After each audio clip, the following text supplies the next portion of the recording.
बिस्मिल्लाहिर्रहमानिर्रहीम। मौजूद ख़वातीन हज़रात, अस्सलाम वालेकुम वरहमतुल्लाहि वबरकातुहू। मैं हूँ आपका मेज़बान हकीम शहबाज हुसैन अवान।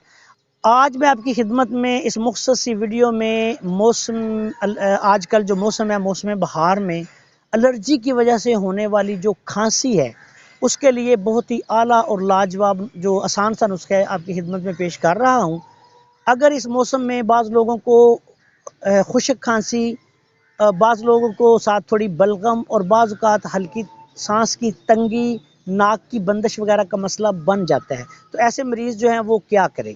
ऐसे मरीज़ों के लिए एक बहुत ही आसान कावे का नुस्खा आपकी खिदमत में पेश कर रहा हूँ। आपने ऐसे करना है कि मुलट्ठी लेनी है, उसका छिलका उतार के मुलट्ठी कूट के रख लें। आधा चम्मच मुलट्ठी, आधा चम्मच अदरक का पेस्ट सा बना के वो डाल दें, और इसमें 3 अदद मुनक्के के दाने लेके उनको भी इसमें डाल के इसका जुशांदा बना लें। और ये जुशांदा जो है ये नीम गर्म दिन में 2 से 3 दफ़ा इस्तेमाल करें।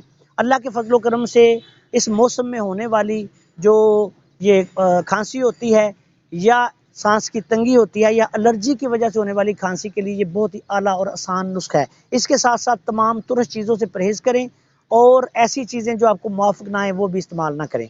अस्सलाम वालेकुम वरहमतुल्लाहि वबरकातुहू।